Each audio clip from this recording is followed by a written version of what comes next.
25 बड़ी खबरों के बाद अब राष्ट्रवाद में मुद्दे की बात, और वो ये कि यूपी में मिशन 27 के लिए जोर आजमाइश हो रही है। यूपी की सरकार यानी योगी आदित्यनाथ और संघ प्रमुख की मुलाकात हुई है। आज दोनों डिप्टी सीएम भी मिले, हिंदुओं को एकजुट करने की अपील भी हुई। लेकिन इसके बाद मौलाना गैंग के साथ विपक्षी भी भड़काऊ मोड में दिख रहे हैं। मोहन भागवत ने स्वैच्छिक घर वापसी की बात की थी, जिस पर कट्टरपंथी मौलाना धमकी पर उतारू हो गए। औरंगजेब और बाबर इतने अच्छे दिखने लगे कि यह तक कह दिया गया कि उनके समय हिंदू सबसे ज्यादा सम्मानित थे। डिबेट करेंगे, लेकिन पहले इस रिपोर्ट को आप देखिए।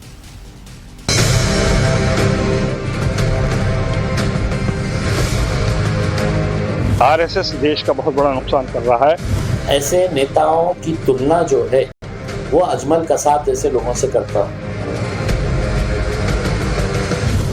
ऐसा मालूम होता है कि सिर्फ उन्होंने अपनी माँ का दूध पिया है, किसी और ने नहीं पिया। तो डीएनओ चेक करा लीजिए साहब, यहाँ आपको मंगोल के जीन्स नहीं मिलेंगे।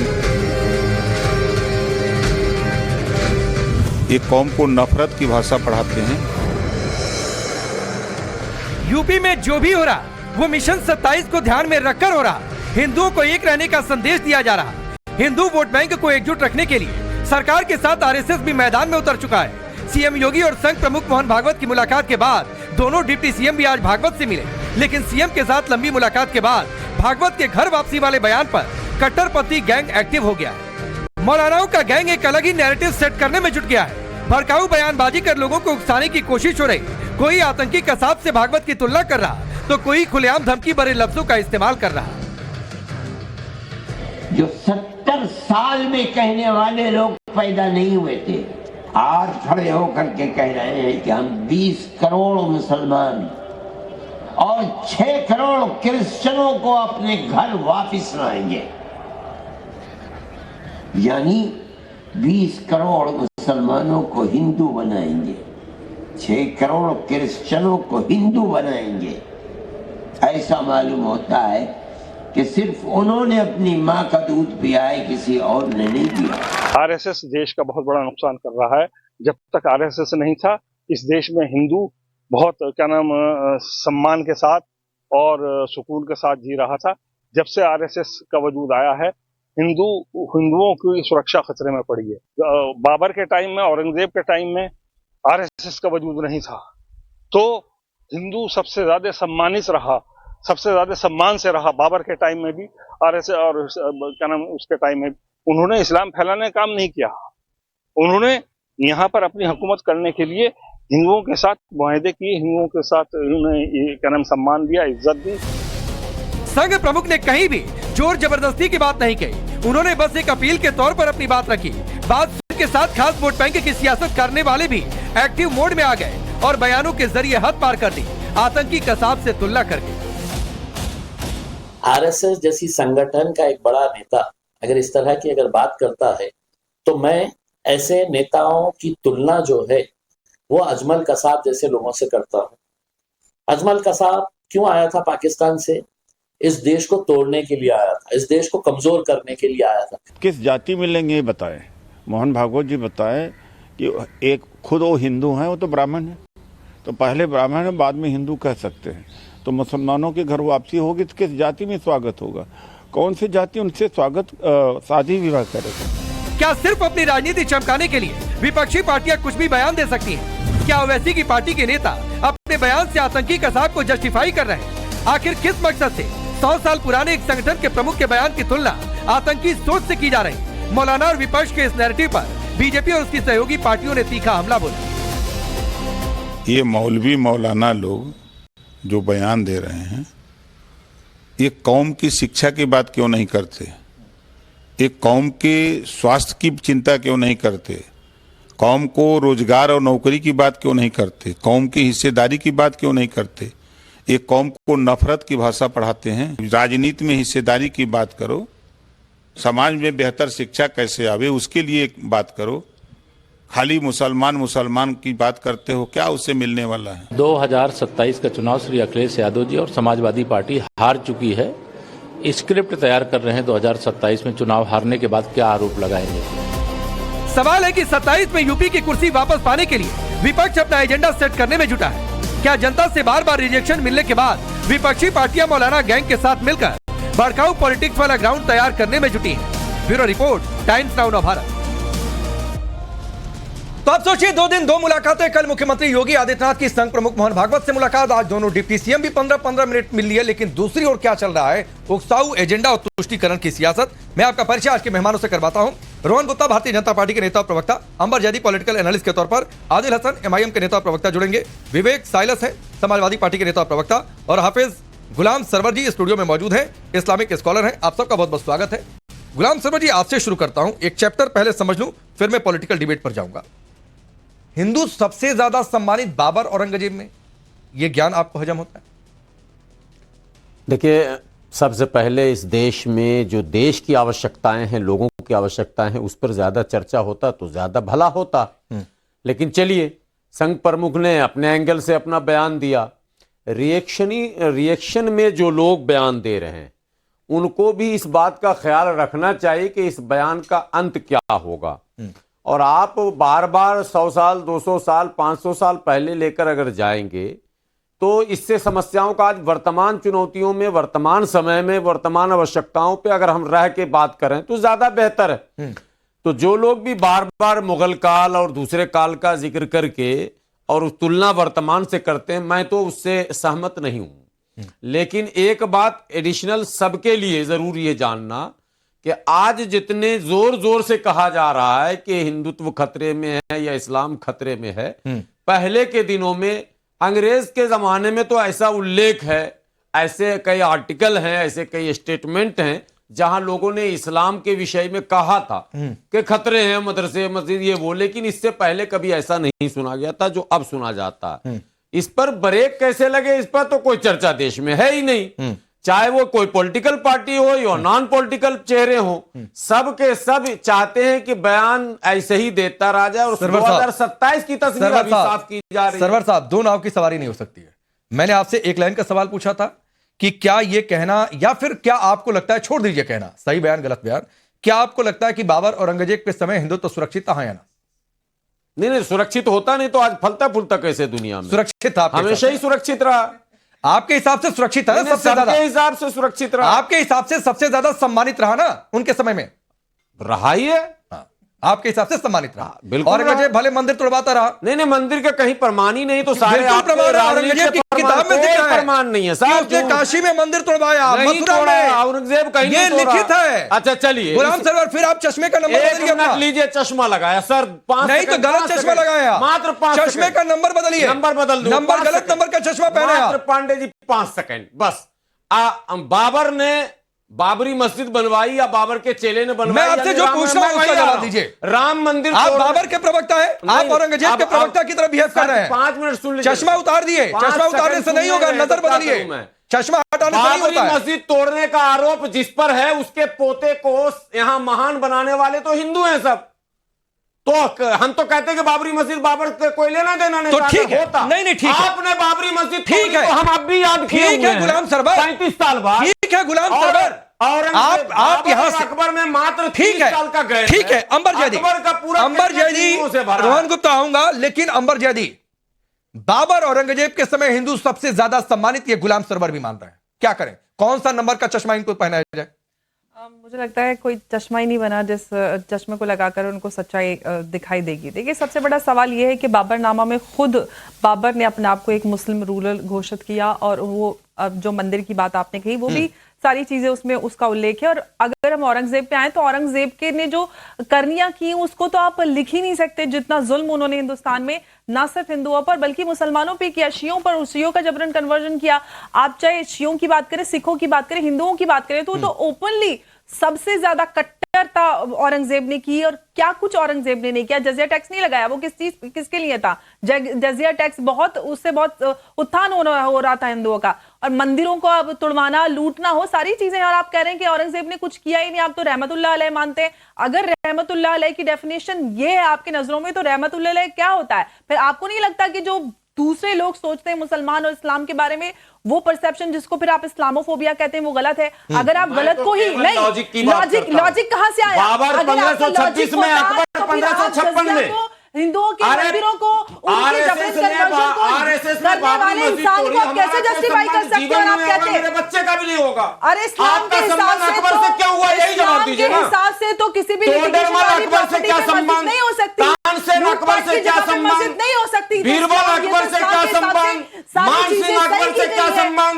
आप ऐलान कीजिए कि मान सिंह हिंदू नहीं थे, आप ऐलान कीजिए तोडरमल हिंदू नहीं थे, आप ऐलान कीजिए कि बीरबल हिंदू नहीं थे, आप ऐलान कीजिए कि तानसेन हिंदू नहीं थे, कीजिए ना ऐलान, तब मैं मानूंगा।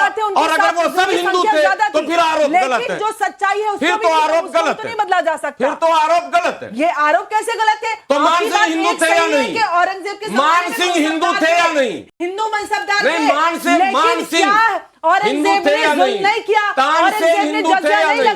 तोडरमल हिंदू थे या नहीं? नहीं ठीक है, बीरबल हिंदू चलिए अब जो है बीरबल हिंदू एक मिनट हो गया, गुलाम सरवर हो गया। पॉलिटिकल गेस्ट होने के बावजूद मैंने आप लोगों से डिबेट क्यों शुरू की? अंबर जादी प्लीज होल्ड ऑन अंबर जादी होल्ड ऑन गुलाम सर एक मिनट, अंबर जादी हो गया गुलाम सरवर जी शांत रहिए। अब मैं देश को बता दूं, अब रुक जाइए, अब मैं देश को बता दूं कि पॉलिटिकल गेस्ट होने के बावजूद मैंने नॉन पॉलिटिकल डिबेट क्यों शुरुआत की। वो इसलिए शुरुआत की कि अगर कोई आकर यह कहता है रोहन गुप्ता कि बाबर औरंगजेब के समय हिंदू सबसे ज्यादा सम्मानित रहे, जबकि इतिहास में यह दर्ज है कि औरंगजेब ने कितने मंदिर तोड़े, कितने जबरन धर्मांतरण करवाए, गुलाम सरवर जैसे लोगों की वजह से यह नेता इस तरीके का बयान देते हैं कि हिंदू सबसे ज्यादा सम्मानित औरंगजेब के समय रहा। राकेश जी, यही आपत्ति है, जब भी आप इतिहास के पन्नों में झांकेंगे और ये सब जितने मुगल साम्राज्य के टाइम पे जो भी इस आक्रांता थे उनको जब शहीद का दर्जा दिया जाता है, जैसे टीपू सुल्तान हो या बाबर हो, तो फिर तो सामने आवाज तो उठेगी, क्योंकि आप सत्य बदल नहीं सकते, आप इतिहास को बदल नहीं सकते। आप इतिहास को छेड़छाड़ करने के प्रयास करेंगे और जब आपको कोई करेक्ट करेगा तो आप उसको एंटी मुस्लिम बताएंगे। आपत्ति तो वहां पे है राकेश जी। कोई नहीं चाहता 140 करोड़ भारतीयों में हम पुरानी बातों को उखाड़े या उसके बारे में चर्चा करें, क्योंकि हम वर्तमान में समय खराब नहीं कर सकते इतिहास की बातों को करके। पर आप जब तुष्टिकरण के लिए, जब कांग्रेस के नेता ये कहेंगे नहीं टीपू सुल्तान तो आक्रांत है और उसका जो स्टेटस है वो शिवाजी महाराज जितना होना चाहिए, फिर तो आवाज उठेगी ना। आप क्या चाहेंगे? आप चुप हो जाएंगे? अब जब भी आप कांग्रेस पार्टी देखिए, जहां पे भी उनके राज्य है, कर्नाटका देखिए, तेलंगाना में 2 दिन पहले ईद के समय पे लोगों को जल्दी 4 बजे छोड़ने की छुट्टी देने का फरमान जारी कर दिया गया। कर्नाटक में 4% लोगों को, मुस्लिम कॉन्ट्रैक्टरों को आरक्षण देना, ये सब चीजें क्या है? आपको क्यों तुष्टीकरण करना है? आप तुष्टीकरण करेंगे और तुष्टीकरण के सामने अगर आवाज उठेगी, फिर भाजपा को यह कहा जाएगा कि आप हिंदू मुसलमान करते हैं। ये कितना योग्य है राकेश जी? शुरुआत क्यों करते हैं? आपको क्यों वोट बैंक की राजनीति करनी? और एक चीज करूं राकेश जी, इन्होंने सिर्फ तुष्टीकरण किया है, मुसलमान समाज भी कांग्रेस की असलियत जान चुका और इसीलिए बिहार में उनको समर्थन नहीं दिया, क्योंकि समझ गए ये सिर्फ बातें करेंगे। जब आंध्र में सरकार थी तब उन्होंने मुसलमान आरक्षण की बहुत बड़ी बातें की। वो जानते थे, कांग्रेस जानती थी कि हमारे संविधान में प्रावधान क्लियर है कि कभी भी धर्म के नाम पे आरक्षण नहीं होगा। 4 बार फाइल को वापस भेजा गया दिखाने के लिए, देखिए हम तो प्रयास कर रहे हैं। तो ये दिखावे की जो तुष्टीकरण की जो राजनीति है वो एक्सपोज हो चुकी है, सबको समझना पड़ेगा। मौलाना मदनी जब ये स्टेटमेंट करते हैं कि नहीं हम सुरक्षित नहीं है, अरे आप क्यों कर रहे हैं? पूरा देश है, पूरे विश्व में अगर कहीं पे माइनॉरिटी, मैं माइनॉरिटी भी नहीं कहूंगा, सेकंड मेजोरिटी अगर सुरक्षित है वो भारत देश में। मैं इतिहास चैलेंज करके कहता हूं, सारे विश्व के देश में देख लीजिए क्या सबसे सुरक्षित है। फिर आप गलत तुष्टीकरण के चलते इस प्रकार की राजनीति नहीं कर सकते। आदिल हसन, योगी आदित्यनाथ और मोहन भागवत की मुलाकात हुई। आपका जोर बंगाल पर जितना है नहीं है, बंगाल के तो आप प्रभारी भी बन गए, बंगाल पर जितना जोर है नहीं है, उससे ज्यादा जोर यूपी में है और उससे बड़ा दावा आप लोगों का यूपी में है कि चुनाव में कामयाबी हासिल करेंगे। ये इक्वेशन बिगड़ रहा है, तब आपके नेता की जुबान बिगड़ रही है और कसाब से तुलना कर देंगे। भाई पहली बात, रोहन गुप्ता को राकेश भाई बोलना चाहते हैं कि टीपू सुल्तान का जो फोटो है वो जो पहला संविधान की कॉपी बनी थी जिसपे बाबा साहेब अंबेडकर का सिग्नेचर है, सरदार पटेल का सिग्नेचर है, पंडित नेहरू का सिग्नेचर है, मौलाना आजाद का सिग्नेचर, उस संविधान के कॉपी में टीपू सुल्तान का फोटो है। तो रोहन गुप्ता को बता दीजिए कि बाबा साहेब अंबेडकर से बड़े ना मोदी है ना नीतीश है। महिमा मंडन मत करिए आप। संविधान में जो तस्वीरें थी तो हटाई गई, नहीं बोला, बीच में मत बोलो, हिंदू भगवान की तस्वीर हटा दी गई। बीच में महिमा मत मंडन बोलो, मत करिए आप। बीच में मत बोलो, बीच में मत बोलो। कल तक चमचागिरी राहुल गांधी का तुम ही करते थे, मैं अरे नहीं भैया, करता था। भाषा अपनी ठीक रखो। कल तक राहुल अपनी गांधी का भाषा ठीक रखो, चमचागिरी आपकी तुम ही भाषा करते आती थे, है। मैं नहीं करता या था। गुंडे वाली भाषा मत कल करो तक राहुल भैया, गांधी है का ना? झोला उठाते अपनी थे, बात आज पे मत रहो। बोलो। मैं आता हूं बीच आप में, देश के मैं खिलाफ आता हूं मत बीच में, करिए। बीच में मैं आता हूं, बीच में मैं आता हूं। एक मिनट, ठीक है, नहीं कुछ काउंटर करना था, रंगूता ने कर दिया, एक दो लाइन का काउंटर हो सकता है। रोहन जी बात सुनिए और सभी लोग भाषाई मर्यादा रखें, प्लीज प्लीज। आदिल हसन बोलिए।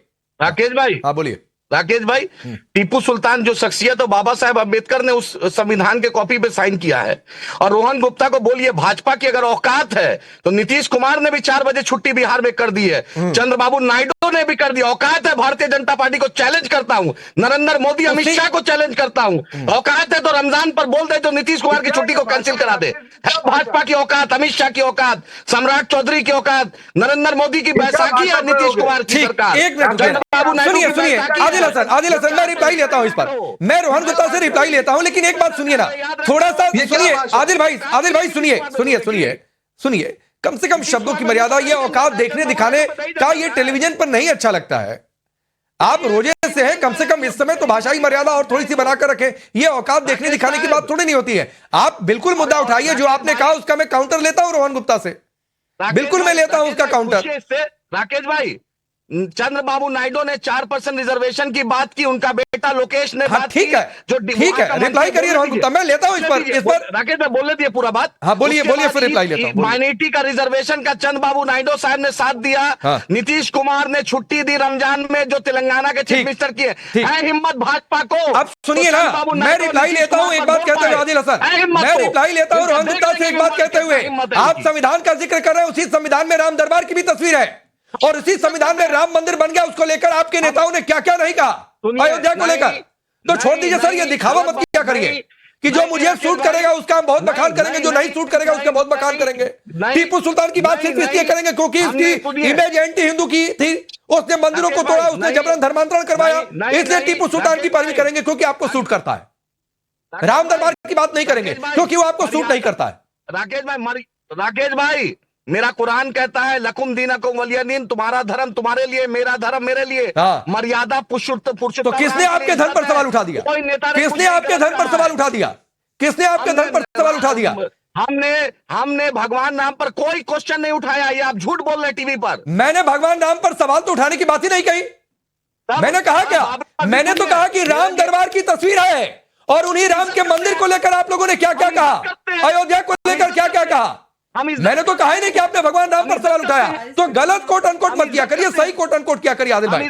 चलिए रोहन गुप्ता रिप्लाई करिए, कुछ बातें इन्होंने कही है नीतीश कुमार और नायडू को लेकर। प्लीज मैं आपकी बात का जवाब ले रहा हूं आदिल, प्लीज रोहन गुप्ता। राजेश जी, सबसे बड़ी चीज जो चेहरे से नफरत, जो भाषा है, हम डिबेट कर रहे हैं ना, आप देखिए तो सही, क्या नफरत छलक, क्या किया, देश की राजनीति है क्या ये? आप बात करिए ना ठीक से अपने मुद्दे पे। ये क्या भाषा है? बात उन्होंने कही कि तेलंगाना। मैं वापस कहना चाहूंगा, बिल्कुल अगर मुसलमानों को ऑप्शनल है, बिहार में दिया गया कि आप रमजान के समय पे जल्दी चलना चाहे तो छुट्टी अप्लाई कर सकते हैं।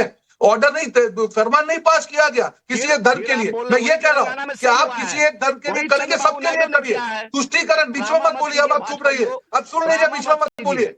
मुझे भी आपकी भाषा आती है, पर मुझे मर्यादा मालूम है। अब बीच में मत बोलिए प्लीज, सुन लीजिए। आदिल भाई सुन लीजिए, फिर आपके पास आ जाऊंगा। आदिल भाई सुन लीजिए, तुष्टीकरण करेंगे, रोहन गुप्ता को सुन लीजिए। आप जब तुष्टीकरण करेंगे तो उसका जवाब होगा, सब 140 करोड़ भारतीय है, एक धर्म के लिए करते हैं, दूसरे धर्म के लिए कोई किसी को आपत्ति नहीं है। आप रमजान करिए, आप जाते हैं हज पे तो मिलती है, आज भी सब्सिडी मिलती है, कभी हमने विरोध किया? ठीक है, होना चाहिए, उसमें कोई प्रॉब्लम नहीं है। पर इसका मतलब ये नहीं है कि जब हिंदुओं की बात हो तो आप उल्टी बात करें। आप ये इतिहास को नकार नहीं सकते कि बाबर आक्रांता था, इतिहास को नकार नहीं सकते कि किस प्रकार से ये आक्रांताओं ने देश के ऊपर अत्याचार किया। चुप बैठे हैं देश की जनता, इसका मतलब ये मत समझिए कि हकीकत बदल जाएगी। इतिहास को आप भविष्य की बात करिए, और आप जब भी तुष्टीकरण की बात करेंगे उसका काउंटर आपको मिलेगा।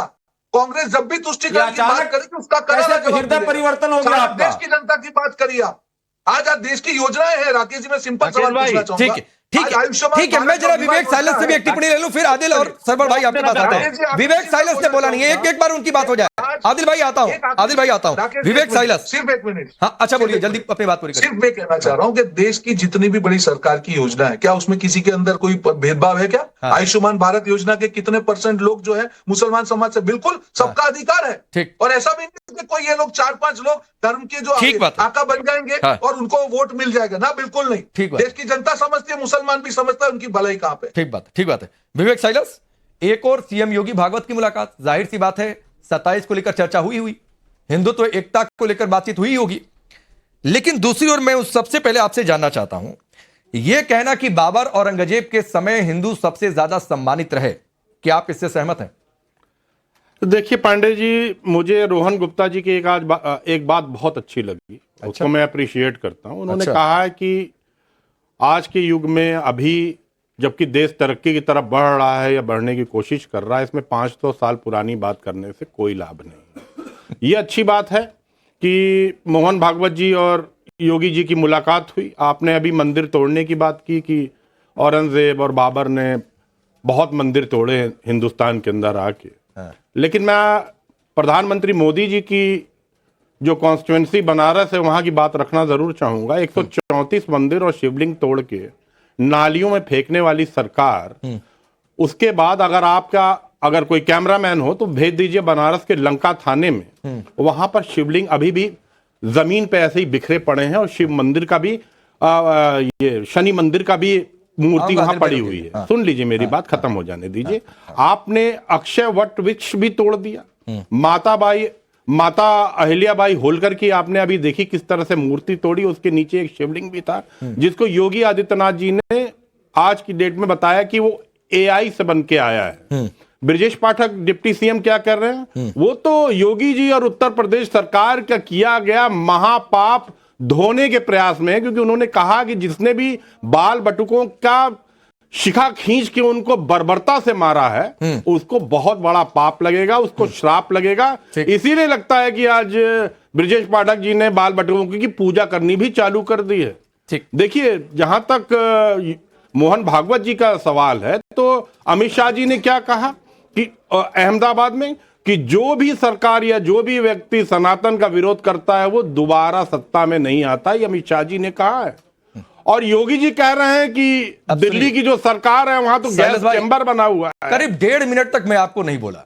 मेरी एक आदत है, मुझे मेरे सवाल का जवाब मिल जाए तो मैं अगले 2 मिनट तक नहीं टोकता हूं, लेकिन 1.5 मिनट तक मैं इंतजार करता रहा कि आप मेरे सवाल का जवाब देंगे। बोलिए। उन्हीं अविमुक्तेश्वरानंद पर आप लोगों ने लाठियां बरसाई, वहीं बनारस दाल मंडी पर जाकर आपकी गाड़ी अटक जाती है। आपने कहा शिवलिंग, रुकिए ना, आप सुन लीजिए। आपने कहा शिवलिंग बिखरे हुए हैं तो आप बिखरता हुआ देख रहे थे, कितना शिवलिंग उठाकर लेकर चले आए, इतना सम्मान है। मैं फिर अपना सवाल दोहराता हूं और मुझे मेरे सवाल का जवाब दीजिएगा, फिर मैं आगे बढ़ूंगा। हाँ बोलिए। क्या आप इस बात से सहमत हैं कि बाबर औरंगजेब के समय हिंदू सबसे ज्यादा सम्मानित रहे, हाँ या ना? नहीं, मुझे पता है पांडे जी, राकेश पांडे जी, कि आप सिर्फ जो है ना जहरीले और खतरनाक सवाल जिससे देश में अराजकता बढ़े, इस तरह की चीजें हों, लोगों में आपस में मारकाट हो, अराजकता बढ़ती है। सवाल ही आपके सवालों से अराजकता बढ़ती है। और आप क्या करते हैं बैठ के? नेताओं के बयानों से अराजकता नहीं बढ़ती है। नेताओं के बयानों से अराजकता नहीं बढ़ती है इस देश में। दूसरा काम हो सवाल पूछ दे तो अराजकता बढ़ जाएगी। दूसरा काम हो तो आप बता दीजिए ना। एक नेता उठकर आकर कह दे कि बाबर औरंगजेब के समय हिंदू सबसे ज्यादा सम्मानित, क्या ये जख्मों पर नमक छिड़कने जैसा नहीं है कि जिस औरंगजेब ने आदेश दिया, जिसके दरबार में लिखा गया कि तोड़ दो काशी का मंदिर, बाबर इस पर सवाल पूछने की नेता ने क्यों ऐसा कहा? और अब बताओ, राजनीतिक पार्टी यूपी में सत्ताधीश बनने का सपना देखते समय क्या यूपी की जनता को यह जानने का हक नहीं है कि समाजवादी पार्टी जो दावा कर रही कि 27 में सत्ता में आएंगे, क्या इस विचार से सहमत है या नहीं है? अभी आप बताइए, मैं इसके आगे नहीं बढ़ूंगा। विवेक साइलाल, आपको यह सवाल जहरीला लगे तो लगे, अभी लेकिन ये सवाल अपनी जगह वाजिब है। और ये सवाल इसलिए है, सुनने की क्षमता रखिए। नहीं सर, सुनने की क्षमता रखूंगा और सुनने की क्षमता रखूंगा और बाकायदा सबूत के साथ सुनने की क्षमता रखूंगा कि जब आकर एक संगठन ये कह दे कि बाबर औरंगजेब के समय हिंदू सबसे ज्यादा सम्मानित, तो क्या समाजवादी पार्टी इससे सहमत है या नहीं? सिर्फ इसी सवाल पर बोलिएगा, मैं बिल्कुल नहीं टोकूंगा और मैं काउंटडाउन चला दे रहा हूं। देखिए कि आप बोल रहे हैं कि नहीं देखिए अभी 2027 की आपने बात की, मैं केशव जी की बात कर रहा हूँ जो बाबर औरंगजेब पर आइए। अरे यार आ रहा हूँ, पहले सवाल का जवाब आप जितना समय चाहेंगे आवाज भी हल्की आ रही है, मैं आ रहा हूँ, ऐसा है। पहले मेरे सवाल पर आइए। अभी केशव मौर्य जी ने कहा कि समाजवादी पार्टी की बात पहले आप सहमत है कि नहीं सहमत? एक लाइन में उसी पे आ रहा हूँ, उसी पे फिर केशव मौर्य ब्रजेश पाठक जो बोलेंगे मैं सुन लूंगा। उसी पे आ रहा हूँ। अभी केशव मौर्य ने कहा कि 2027 में समाजवादी पार्टी चुनाव हार चुकी है। ये इनके डिप्टी सीएम है जो आप सहमत है कि नहीं? खुद चुनाव हार गए। आप सहमत है कि नहीं विवेक सिराथू से 2 मिनट 3 मिनट 4 मिनट जितना कहेंगे मैं दे दूंगा। आप सहमत है कि नहीं बताइए क्या कि बाबर और औरंगजेब के समय हिंदू सबसे ज्यादा सम्मानित, सहमत है कि नहीं? देखिए मैंने इतिहास नहीं पढ़ा है, इतिहास में हमने नहीं पढ़ा है, मैं हिस्ट्री का स्टूडेंट नहीं हूँ। ये सब जहरीले वाले काम आप ही लोग कर सकते हैं जहरीला हो गया आज की डेट में। जहरीला हो गया और क्या है? जहरीला हो गया। भारतीय जनता पार्टी शमशान कब्रिस्तान जहरीला हो गया। ये जहरीला हो गया। भारतीय जनता पार्टी ये जहरीला हो गया। मजबूरी है तो सही, मजबूरी कौन सी नहीं मजबूरी है? एक वोट बैंक की मजबूरी। रुकिए बोल देंगे तो नाराज हो जाएगा आपका वोट बैंक। आपके इतनी दिक्कत हो गई विवेक साइलेंस। सवाल का जवाब ले लीजिए, मैं उसी पे आ रहा हूँ। अभी तो बोले इतिहास नहीं पढ़ेंगे, रुकिए तो पढ़े आप फिर सवाल का जवाब भी दे देंगे। भारतीय जनता पार्टी ईट दिवाली शमशान कब्रिस्तान 80-20 की बात करती है। अरे औरंगजेब के समय क्या हिंदू सबसे ज्यादा सम्मानित? बोलो ना भाई मैं दोनों पे इल्जाम लगा रहा हूँ, मैं AIM अरे इल्जाम लगा रहा हूँ। कितना हो गया? 1.5 मिनट हो गया। वो भी यही काम करते हैं। 1.5 मिनट हो गया। निकलने वाले लोग 1.5 मिनट हो गया। AIM हो 2 मिनट होने जा रहा है और चाहे वो गजब मजबूरी है वोट बैंक की विवेक साइलेंस। बोल चुका हूँ गजब की मजबूरी है, देश देख रहा है। मैंने इतिहास नहीं पढ़ा। गजब की मजबूरी है। हाँ मेरे पास फर्जी डिग्री नहीं है मोदी जी जैसे। अच्छा इसमें फर्जी डिग्री की बात आ गई। एंटायर पॉलिटिकल साइंस में मैंने एंटायर पॉलिटिकल साइंस की डिग्री नहीं ली है। 2 मिनट पर मैं इस काउंटडाउन को बंद कर रहा हूं। अब गुलाम सरवर आप कुछ कहना चाह रहे थे, फिर आदिल आपके पास आ रहा हूं। मैं तो जो जिस सवाल पर आप 2 मिनट तक अभी अटके हुए थे, मुझे लगता है आपको बुरा लग गया मेरा नहीं, मैं तो चाह रहा हूं ये हो डिस्कस। अच्छा आपने किया, मैं तो बधाई दे रहा हूं। मैं तो ये चाह रहा था कि सपा प्रवक्ता भी कुछ बोले खुलकर, बोल रहे इनकी स्पष्ट राय भी आनी, सबकी आनी चाहिए स्पष्ट राय। मैं तो खुलकर कह रहा हूं, मैं तो उदाहरण प्रस्तुत कर रहा हूं। उनके तमाम मतलब अमानवीय कृत्यों पर जितनी चर्चा होगी, अगर इस पक्ष को छोड़कर और चर्चा होगी वो भी गिनाया जाएगा, हम उसमें भी आएंगे, शामिल होंगे। लेकिन इस बात की गारंटी भी देनी पड़ेगी कि अगर सब ठीक नहीं था तो फिर 300 वर्षों तक एक परिवार ठीक क्यों लग रहा है? उसके खिलाफ कोई आंदोलन नहीं, कोई ठीक बगावत नहीं। आपको ठीक पूरे इतिहास में मुगलों भारत छोड़ो का नारा ही नहीं लगा। अच्छा पूरे इतिहास में लोग कहते हैं शिवाजी का तो एक दायरा सीमित था, ये तो बहुत दूर तक चले गए थे, कई राजा और थे। अब सुनिए सर, आपने शिवाजी की बात छेड़ दी ना, मैं पुरानी डिबेट नहीं करना चाहता हूं। शिवाजी नेता ने यह भी कह दिया कि शिवाजी ही हिंदू विरोधी थे। शिवाजी को लेकर, मराठा सेना को लेकर इस तरीके की बातें कर दी गई कि उन्होंने जाकर मंदिर तोड़ दिए। छोड़ दीजिए देश की सियासत। आदिल कुछ कहना चाह रहे थे। आदिल हसन। राकेश भाई मैं तो ना बाबर का वंशज हूं, ना औरंगजेब को जानता हूं। मैं जानता हूं इतना ही कि आरएसएस जो ऑर्गेनाइजेशन है 100 साल से इस देश में ऑर्गेनाइजेशन है, जिसके पास ना FCRA है, ना होम मिनिस्ट्री, फाइनेंस मिनिस्ट्री के पास ना खाता है, कितना रुपया आता है, कितना जाता है, फॉरेन फंडिंग क्या होता है, कोई जानकारी नहीं। इतना जानता हूं कि आरएसएस के पास कोई छापा, कोई ईडी नहीं जाएगा। एक मदरसा के पास 5000 रुपया आ जाएगा तो अमित शाह और फाइनेंस मिनिस्ट्री सब दौड़ जाएगा। इतना जानते। 100 साल हो गया, कोई देश के पास खाता नहीं, अरबों की संपत्ति है, कहां से क्या आता है कोई नहीं जानता है भाई। इनको छूट है, इनके पास 10 नाम नहीं है जो स्वतंत्रता सेनानी है। और दूसरी बात, टीपू सुल्तान जब शहीद हुए तो उनके अंगूठी, जो हाथ में अंगूठी थी, उसमें राम लिखा हुआ था। इतना जानता हूं कि दिव्या कुमारी जो मुगल के वंशज के रिश्तेदार थे, उसको डिप्टी सीएम बनाए हुए हैं। इतना जानता हूं पुष्पा मित्रा सांगा तो जम्मू कश्मीर में राजा था, उन्होंने मंदिर तोड़ा, उस पर भाजपाई नहीं बोल पाएंगे। इतना जानता हूं नवाज शरीफ क्या बिरयानी मोदी खाने गए थे, जिन्ना के मदार पे अडवाणी गए थे, बीजेपी का राष्ट्रीय अध्यक्ष बंगारू लक्ष्मण रक्षा दलाली किया था, अजहर मसूद कंधार में जाकर बीजेपी। लेकिन रोहन गुप्ता इनकी सुई आरएसएस विरोध पर जाकर टिकी हुई है। देखिए इनकी मानसिकता देखिए। अभी आपने एसपी प्रवक्ता को पूछा कि भाई क्या उस समय पे हिंदू खुश थे, कोई जवाब नहीं। दूसरे जो मुस्लिम जो भी आपके पैनलिस्ट है उनको पूछा, क्या कहा ठीक है हम डिस्कशन करने को तैयार हैं, पर ये बताइए कि 300 साल में आंदोलन क्यों नहीं हुआ। अभी इन्होंने जो एमआईएम के उन्होंने बात की, ये तीनों को जोड़ के देखिए कि आपको इतिहास को स्वीकार नहीं करना कि जो आक्रांता हुए 300 साल पे राज करने का ये शासन जो हुआ था ये जबरन हुआ था। ये कोई वहां पे चुनाव नहीं होते थे तो यहाँ पे बोलते कि आंदोलन नहीं हुआ। आपने कुछ ना है करोड़ों लाखों हजारों और ऐसा अंग्रेजों के खिलाफ जो हम लड़े हैं वो क्या इलेक्शन से इलेक्टेड सरकार थी क्या? राकेश जी इनको चुप करवाइए, मैं आपके बीच में नहीं बोला, इनको चुप करवाइए आप पहले। अच्छा ठीक है, आप अपने समय में मुझे 30 सेकंड सुन लीजिए, पूरी करिए। वापस कहूंगा, ये मानवता के दुश्मन थे, ऐसा सिर्फ मैं हिंदू के नहीं, जैसा हमारी साथी पैनलिस्ट ने भी कहा कि शिया हो कहीं पे भी इनको सिर्फ अपनी सत्ता से प्यार था, उन्होंने सबको मारा, आक्रांता थे तो थे, आपको स्वीकार करने में उसको धर्म का बिचवा लाने की जरूरत है। क्यों आप उसको इतिहास को स्वीकार नहीं करते? आप जब इतिहास के साथ छेड़छाड़ करने का प्रयास करते हैं तब आज देश में आवाज उठती है कि अब जब हम बांटने को तैयार नहीं है आप उसको उखाड़ के अभी मत। ठीक है गुलाम सरवर, 30 सेकंड आपको देता हूं।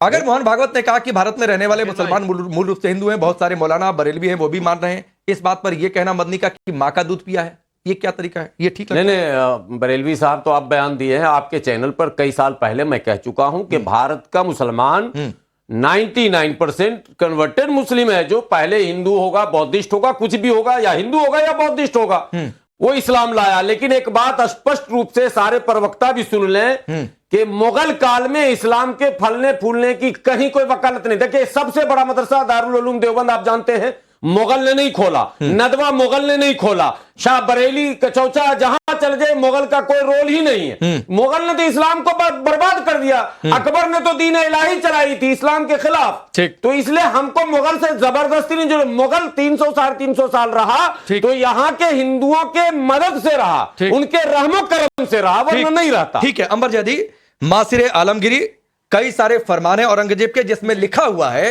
कि मंदिर निर्माण रोक दो, इन मंदिरों को तोड़ दो। उसके बावजूद विवेक साइलस कह रहे हैं इतिहास नहीं पढ़ा, ये अलग ही लाइन पकड़े हुए हैं। देखिए तो बेशर्मी, और मुझे लगता है कि ये तो अपने ही खिलाफ खुद गड्ढा खोद रहे हैं। जिनको बेसिक इतिहास की नॉलेज नहीं है वो कैसे किसी पार्टी के प्रवक्ता हो सकते हैं? इनको तो खुद अपना पद छोड़ देना चाहिए और जाके पहले क्लास 4th में एडमिशन लें और थोड़ी सी हिस्ट्री पढ़कर वापस आए। मोदी जी वाली फर्जी डिग्री नहीं है ना। अब भाई साहब वो कौन सी डिग्री आपके काम की जिसको आपको 5वीं क्लास का इतिहास नहीं पता, या फिर जानबूझ के आके मुड़ कर बैठे हैं आप यहाँ पे राजनीति करें? जो कि इतिहास के प्रामाणिक फैक्ट्स हैं उनको आप कह रहे हैं। अच्छा चलिए एक काम कर देते हैं, क्योंकि समय कम है, एक काम कर देते हैं, आदिल भाई अभी नहीं आ पाऊंगा, एक काम कर देते हैं, अंबर रुकना पड़ेगा, समय कम है। एक काम कर देते हैं, हम लोग चंदा इकट्ठा करके कुछ इतिहास की किताबें खरीदते हैं, या फिर हो सकता है चंदे की भी जरूरत नहीं है, ये तो कह रहे हैं ही। तो गुलाम सरवर एक काम करिएगा, विवेक साइलस को गिफ्ट करिए, विवेक साइलस को गिफ्ट करिए। आइंदा अगली बार ना कहे विवेक साइलस की इतिहास नहीं पढ़ा, इनको किताब गिफ्ट करिए, चाहे मैं ही उसको फंड कर दूंगा, लेकिन विवेक साइलस को इतिहास पढ़ाइए। आप सबका बहुत बहुत शुक्रिया।